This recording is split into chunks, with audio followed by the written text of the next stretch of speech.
نێرگز جۆرە گوڵێکی سروشتیە لە کۆتاییەکانی مانگی یەکەوە تا سەرەتای وەرزی بەهار لە پێدەشت و بەتایبەت زۆرگاوەکان سەردەردەکات. جگە لە بەخشین بۆنێکی خۆش بە و هاوڵاتیانەی بە دوای وەچنخستنی ئەم گوڵە داوێڵن سیمایەکی جوان و واتادارتر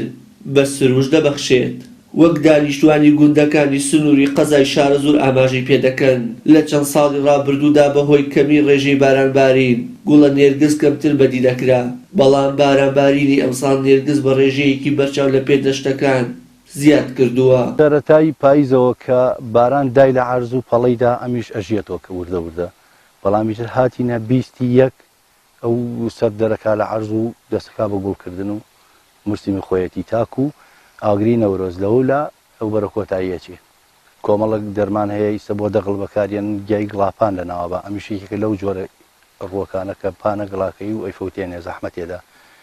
زەحمەتی نەرگسەدا زەحمەتی قنگر ئەدا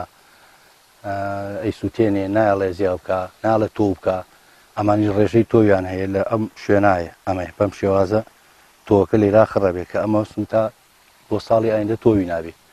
بەس ڕیشاڵەکەی ئەمێنێتەوە ڕیشاڵەکەش بەهۆی کێڵانی عەرز و لە وەختێک مانگی سێت بە دواوە مانگی چوار خەڵک عەرز وەردەبڕێ ئەکەوێتە سەر عەرزەکە خۆرەی سووتێنێ. بە پێی گوتەی شارەزایەکی ڕۆکی یەکێک لەو زیانانی ساڵانە بەرگوڵی نێرگز دەکەوێت کێڵانی زەویەکانە بۆ دادچاندنی بەرهەمی دانەوێڵە و هەروەها ڕشتنی دەرمانی سەوزی بڕ کە ئەمانە دەبنە هۆی جێهێشتنی کاریگەری نەرێنی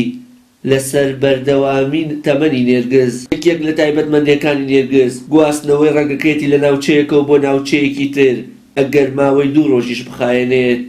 لەو ڕێگەیەشەوە دەتوانرێت ناوچەیە کە نێرگزی تێدا نەڕواوە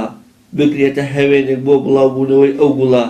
لە ساڵەکانی داهاتووتریدا. لە سەرەتای دەست دەرکەوتنی نێرگز واتە لۆگۆیەکە بۆ بوونی بەهار بۆ بوونی جوانی ژیان. هەڵبەت وەک دینیش بەڕاستی